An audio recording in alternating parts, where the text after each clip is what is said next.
মাঝে মাঝে চিন্তা হতো আল্লাহ বিনা কারণ আমরা যখন প্রথম গ্রেফতার করে এই জায়গায় হ্যান্ডকাপ লাগিয়ে গাড়িতে ধাক্কা দিয়ে তুলছিল, ওই সময় মন থেকে বলেছিলাম আল্লাহ আমাকে কিন্তু হ্যান্ডকাপ লাগিয়ে গাড়িতে তুলছে বিনা কারণে।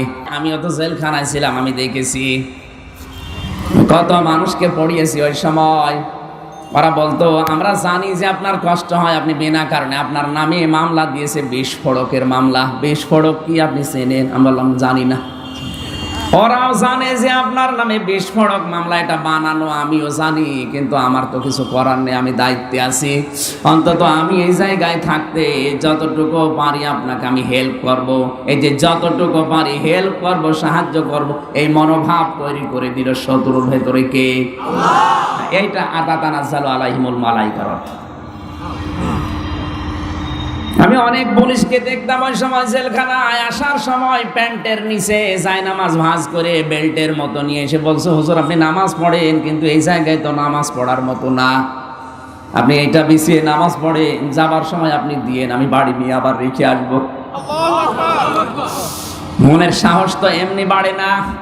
মাঝে মাঝে চিন্তা হতো আল্লাহ বিনা কারণ আমরা যখন প্রথম গ্রেফতার করে এই জায়গায় হ্যান্ডকাপ লাগিয়ে গাড়িতে ধাক্কা দিয়ে তুলছিল, ওই সময় মন থেকে বলেছিলাম আল্লাহ আমাকে কিন্তু হ্যান্ডকাপ লাগিয়ে গাড়িতে তুলছে বিনা কারণে।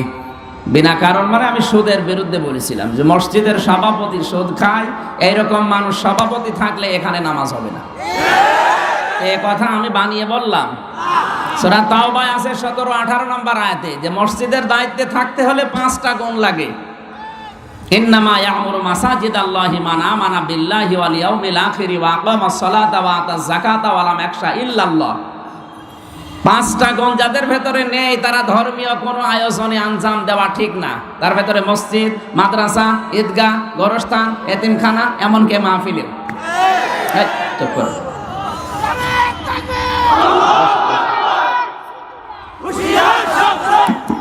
এখানে শত্রু আসে না ভাই, বেকার বলা, এখানে শত্রু নেই। কয়টা গুণ বললাম? বলেন বলেন। 1 নম্বরে তার আল্লাহর প্রতি ঈমান থাকবে, 2 নম্বরে কিয়ামতে জবাব দেওয়া লাগবে, এই বিশ্বাস তার থাকবে।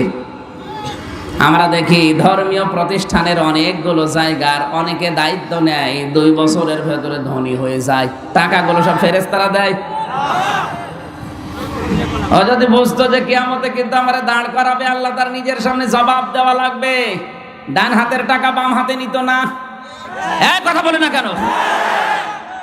এই বিশ্বাসের জন্য 2 নম্বর আল্লাহ দিয়েছেন। অথচ বাংলার ময়দানে অনেক মসজিদ মাদ্রাসার দায়িত্বে এমন লোক আছে কমিউনিস্ট, আল্লাহকে বিশ্বাস করে না, জোর করে দায়িত্বে আছে, আবার না দিলে রাগ করে। কিশোরগঞ্জ মনে হয় শুরু হয়নি, হ্যাঁ? যা বলছে সব যদি মিলে যায় তো এই মাহফিল তো সামনের বছর বন্ধ হয়ে যাবে, দরকার নেই আর বাকিগুলো বলা, যা হয় হোক। 3 নম্বরে সে লোকটা নামাজ কায়েমের আন্দোলন করবে, নামাজ পড়বে শুধু না, এখানে আকিমিস সালাত আছে, নামাজ কায়েমের আন্দোলন করা। 4 নম্বরে তার সম্পদ থাকলে যে যাকাত দিয়ে দেবে। 5 নম্বরে তার মনে আল্লাহ বাদে আর কারো ভয় থাকবে না। এই 5টা গুণ অর্জন না করে জোর করে যদি কেউ দায়িত্বে নেয়, যতক্ষণ দায়িত্বে থাকবে কবিরা গুনাহ হবে। কারণ কোরআন না মানলে কি গুনাহ হয়? বলেন বলেন। ধনী মসজিদের সভাপতি অথচ ডিশের ব্যবসা করে আর টাকা ছেড়ে রাখে, টাকা আসে, কি বলে এটা? এলাকায় তো নেই। সত্যি করে বলেন তো এলাকায় এই কাজ করেন কারা? টাকা ছেড়ে রাখেন, টাকা আসে, হাত তোলেন তো দেখি।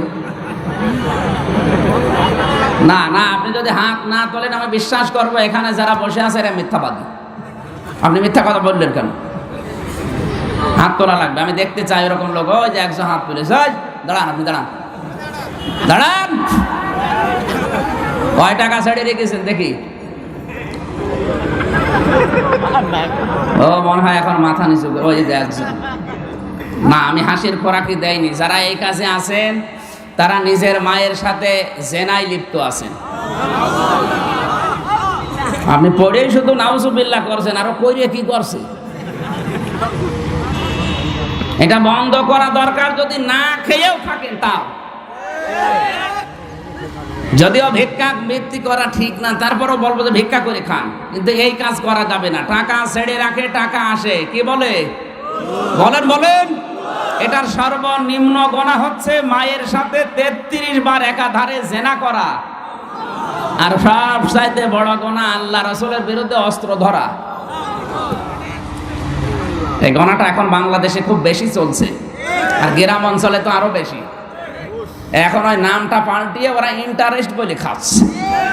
বাবা শাহজালাল সব হালাল। আমি ওনারে বললাম, আপনি মসজিদের সভাপতি, আর এই সুদের টাকা এভাবে আসরের নামাজ পড়ে উনি দোকানে যেয়ে বসে থাকে। কি দাদা বসে আছেন? দোকানদার বলছে উনি টাকা নেবে। কিসের টাকা? ওই যে 1 মাস আগে 5,000 টাকা দিয়েছে, এখন 5,500 টাকা পাবে। জোরে বলো সুবহানাল্লাহ। আসরের নামাজ পড়ে আসলো, আর এখনো সুদের টাকা তুলতে হবে, দোকানে দোকানে যাচ্ছে।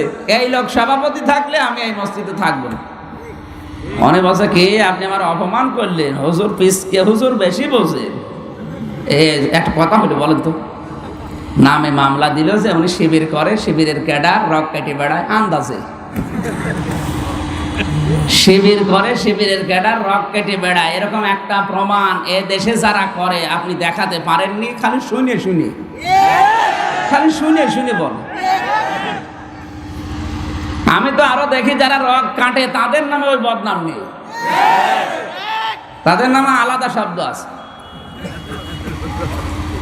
ছেলে আছে, আগে কি আছে আল্লাহ জানে, আর যত বদনাম সব আমার নাম। নিয়ে গেল যখন জেলখানার প্রথমে যে হাজতখানায় দিয়েছে, যে দেখছে 2 জন মহিলা, বড় বড় রড দেওয়া আছে। আমার বলছে হুজুর কোন কেস? আমি এই তো আমি বললাম আপনাদের কি? আমাদের অন্য কেস। অন্য কেস কি? বলছে ডাল নিয়ে ধরা পড়িছে। কি নিয়ে? ডাল, ফ্যান্সি ডাল।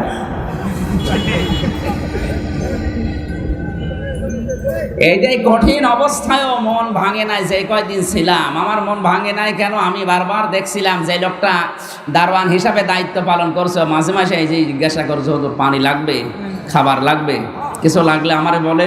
আমি যাই নামাজ নিয়ে এসে দিই, আপনি আসরের নামাজ আর মাগরিবের নামাজ পড়ে নেন, কারণ এখানে নামাজ পড়ার মতো জায়গা নেই। আল্লাহ বলেন তাতানাজ্জালু আলাইহিমুল মালাইকা। কেউ যদি সত্যি আমাকে আল্লাহ বলার পরে টিকে থাকতে পারে, পৃথিবী যত গরম হোক, ওকে আমি আল্লাহ ফেরেশতা নাজিল করে হলো সাহায্য করব। আর তারা বলবে কোনো ভয় নেই, কোনো চিন্তা নেই, কোনো ভয় নেই, কোনো চিন্তা নেই। কিসের ভয়, কিসের চিন্তা? তুমি যদি এই অবস্থায় মারাও যাও, ফাঁসি হয়ে যায়, কোনো ভয় নেই, কারণ তোমার সন্তান, তোমার দলের লোক, তোমার অর্থ সম্পদ, তোমার বাড়ি গাড়ি, এগুলো নেই তোমার চিন্তা হয় যে কে দেখবে। না, ওগুলো আল্লাহ নিজের হাতে তুলে নেবে। এই জন্যে তো হাসতে হাসতে জীবন দেয়, মনে হচ্ছে শ্বশুর বাড়ি যাচ্ছে। এগুলো এমনি আসবে না, আপনাকে টিকে থাকা লাগবে। বিশ্বনবী মুহাম্মদুর রাসূলুল্লাহর সাথে যারা ছিল, ওই মানুষগুলো টিকে ছিল না দৌড় দিয়েছিল? যারা দৌড় দিয়েছিল ওরা মুনাফিক হয়ে মারা গেছে। উহুদের ময়দানে যে 300 জন মানুষ ভেগে গিয়েছিল, ওরা কি হয়ে মরেছে? তাদের আসল যেটা আব্দুল্লাহ ইবনে উবাই, মুনাফিকের সর্দার হয়ে মারা গেছে।